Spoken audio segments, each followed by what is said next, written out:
Et j'accueille Clément Maclou, gérant action thématique chez CPR Asset Management. Bonjour Clément. Bonjour Lucie. Alors on va revenir sur les marchés. On a beaucoup parlé de l'alignement des planètes en tout début d'année avec l'euro faible, le pétrole également très bas et le soutien des banques centrales. Aujourd'hui on a l'impression que ce concept, même s'il est toujours là, l'euro est faible, le pétrole est toujours bas et les banques centrales n'ont jamais été plus en soutien qu'actuellement, on a l'impression que c'est moins d'actualité. Qu'est-ce que vous en pensez vous est-ce qu'on peut moins s'appuyer sur ces trois facteurs? Alors effectivement, c'est vrai qu'on en parle moins. Cependant, je pense que c'est des facteurs de soutien extrêmement puissants qui sont là et qui vont perdurer. Après, on a eu des signaux qui nous sont provenus, par exemple, des pays émergents qui ont un petit peu ralenti cette thèse, en fait, cette thématique. Du coup, on a vu en fait la Chine, par exemple, qui a marqué un ralentissement assez fort. Et on note aujourd'hui que finalement, cette zone émergente, qui était le grand centre des productions, vers lequel les entreprises européennes sont allées pour chercher de la croissance, et bien finalement il y aura peut-être un changement de paradigme, un changement de dogme, et on voit que finalement les entreprises européennes qui vont bénéficier de cet alignement des planètes vont aussi peut-être se recentrer sur leur marché domestique où il y a de la croissance et elles vont pouvoir bénéficier de cet alignement des planètes. Donc plus qu'on n'en parle plus, ça reste d'actualité, mais effectivement je dirais que l'actualité des pays émergents a un petit peu chamboulé cette idée et du coup ça reste quand même d'actualité.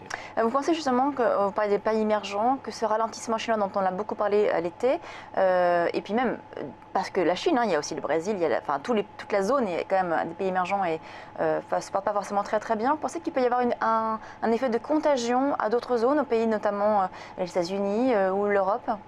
Alors effectivement, on a beaucoup parlé du ralentissement chinois et de son impact sur l'économie mondiale, notamment donc, au niveau des grands pays exportateurs, donc en Europe, aux États-Unis, mais également au Japon, qui est plus proche géographiquement. Et effectivement, il faut donc se préoccuper de ce ralentissement des pays émergents. Cependant, on est loin, je pense, d'un scénario de ce qu'on appelle un hard landing, c'est-à-dire vraiment un modèle de transition économique des pays émergents qui se passe mal.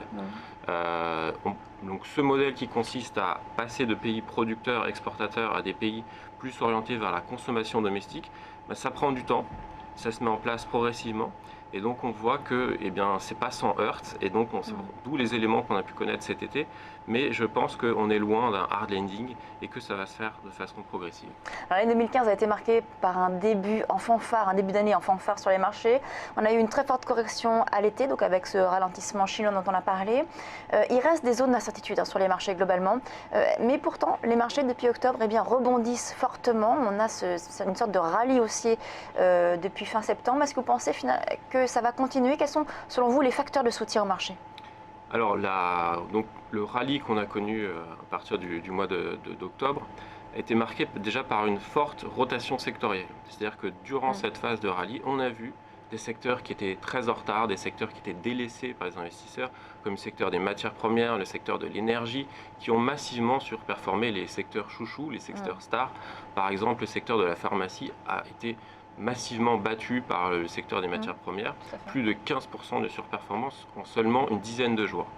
Donc en fait, on voit finalement que les investisseurs sont allés pousser très très loin la logique en faisant des valeurs stars, les valeurs de croissance, le marché américain par exemple, leur dada pendant de très longs mois, voire même de longues années. Et du coup, quand on a ces phases de rotation sectorielle, c'est extrêmement violent. Après, de savoir si le marché... C'est toujours le cas aujourd'hui? Non, alors la rotation s'est arrêtée, notamment parce que les résultats des entreprises ont commencé, les résultats du troisième trimestre ont commencé à être publiés, et en fait ces valeurs stars, valeurs chouchoutes, ont plutôt bien publié. Ce qui fait que ça a en fait cassé, ça a cassé cette rotation sectorielle, et les valeurs en fait qui avaient bénéficié de cette rotation sectorielle ont plutôt mal publié. Du coup, ça a un petit peu cassé cette dynamique. Mais nous sommes toujours dans une phase haussière. Donc là, aujourd'hui, on se concentre finalement sur les publications de résultats, sur les bilans de ces sociétés? Alors, il y a les publications de résultats et il y a aussi les banques centrales. On sait qu'il y a des échéances qui vont arriver au mois de décembre. Mario Draghi a laissé savoir qu'il était prêt à agir de façon un peu plus intense, que ce soit pour la durée, que ce soit pour le montant du programme de quantitative easing. Donc, effectivement, les résultats des entreprises sont importants, mais on voit toujours ce marché où les banques centrales sont à la manœuvre. On a l'impression que les marchés ont été quelque peu déroutés par le discours des banquiers centraux. Notamment, on a beaucoup reproché à la Fed d'hésiter, de faire preuve de trop de pragmatisme. Est-ce que c'est un procès qui est justifié? On a l'impression qu'aujourd'hui, maintenant, on va entrer dans une phase de relèvement des taux. Vous, quelle est votre analyse de la situation? Alors, moi, je pense effectivement qu'on a reproché à la Fed donc ce comportement qui consistait à dire la Fed aura dû relever ses taux en septembre, ça n'a pas été fait. Quelques jours après, une communication disant qu'elle était prête à relever ses taux, c'est vrai, assez surprenant. Cependant, il ne faut absolument pas que la Fed perde son crédit auprès des investisseurs parce que la communication de la Fed est très très importante et le rôle des banques centrales est majeur aujourd'hui.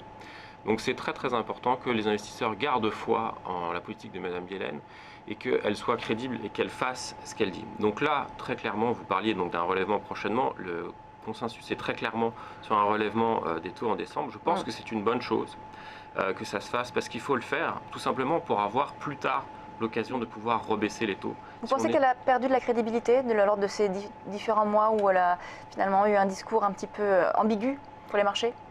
Tout à fait, et je pense que la volatilité des marchés a traduit en fait cette perte légère de crédibilité, même si on voit aujourd'hui que les investisseurs reviennent, sont plus confiants et qu'il y a plus de visibilité maintenant sur la hausse des taux en décembre. Vous êtes positif du coup sur les marchés pour 2016? Alors sur les marchés pour 2016, on est, on va dire, positif de façon légère, on n'est pas super euphorique. cool. Voilà, exactement. Donc on pense en fait que cette transition démographique qui va consister à ce que les pays leaders qui étaient les pays émergents en fait ne soient plus les leaders de demain et que en fait les grandes économies se recentrent sur les marchés domestiques. Donc on va voir l'Europe qui a été pendant assez longtemps le vilain petit canard revenir sur le devant de la scène et particulièrement via le domestique, donc des secteurs de la consommation domestique. Vous jouez cette thématique-là aujourd'hui, la reprise européenne, la consommation, c'est ce que exactement, vous jouez? on joue en fait donc ce retour du domestique à travers des secteurs donc, tels que les transports, les loisirs, la consommation. Alors justement, bon, excusez-moi, là on est en plein quand même contexte un petit peu particulier avec les attentats qu'il y a eu vendredi, les tensions géopolitiques, les secteurs, les loisirs sont des secteurs qui pourraient être impactés quand même par les événements tragiques. Alors c'est très difficile en fait de quantifier l'impact de ces événements, du coup je préfère pas me prononcer, mais oui effectivement on a vu dans le passé, dans des événements passés qu'il y a des blips qui sont liés à ces événements, mais la plupart du temps, ces secteurs repartent. Oui, quand même en 2001, lors des attentats donc, des tours World Trade Center, on avait eu un impact très important sur le secteur aéronautique notamment. Du coup, vous restez quand même... vous restez quand même alloué sur ces secteurs-là, donc des transports, des loisirs, vous restez là-dessus? Tout à fait. Pour l'instant, on garde en fait la position qu'on avait en portefeuille. Et on a vu par exemple hier les banques centrales qui s'étaient dites prêtes à faire plus pour soutenir les marchés en cas de vente panique. Donc en fait, on voit que finalement, on n'est visiblement pas les seuls à conserver nos positions et à conserver notre avis.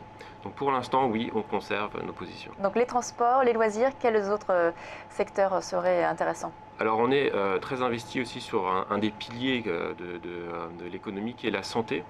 Donc à travers trois segments, tout ce qui est les services de santé avec la dépendance et maisons de retraite, tout ce qui est les équipements de santé, mais également la pharmacie.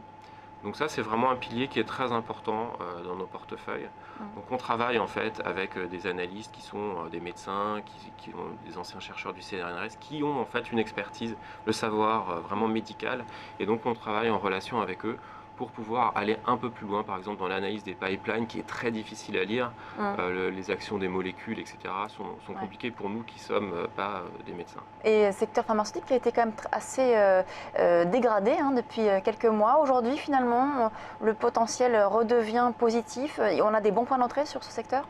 Alors effectivement, donc, on a vu des menaces qui provenaient notamment des États-Unis sur le ralentissement, plutôt des inquiétudes sur le prix des médicaments aux États-Unis. C'est le fameux tweet d'Hillary Clinton. Exactement, on a vu le secteur des biotech qui a perdu 30% en ligne droite, tout en sachant qu'en fait, aux États-Unis, le secteur qu'on appelle de fast money, c'est-à-dire le secteur sur lequel les investisseurs vont investir s'ils se sentent en confiance, c'est les biotech. En Europe, c'est plus l'automobile ou les banques. Donc vous voyez, en fait, il y a des différences culturelles qui expliquent ces mouvements massifs sur la biotech aux États-Unis. Après, dans l'histoire, on a vu que Hillary Clinton, c'est pas la première fois qu'elle essaye de faire ce genre de choses. Ouais. On a vu que ça a toujours constitué d'excellents points d'entrée. Néanmoins, à court terme, on a préféré en fait prendre des bénéfices sur ce secteur, notamment aux États-Unis. En fait, on a réduit de façon assez importante le secteur de la pharmacie aux États-Unis. Tout simplement parce qu'on pense que comme on rentre dans une année électorale et on a encore à peu près un an de campagne, on pense qu'il peut y avoir donc des pressions sur ce secteur pendant un petit moment. Merci Clément Maclou. Vous restez avec nous, on va parler d'une thématique assez intéressante, c'est la silver economy juste maintenant après une petite page de publicité tout de suite.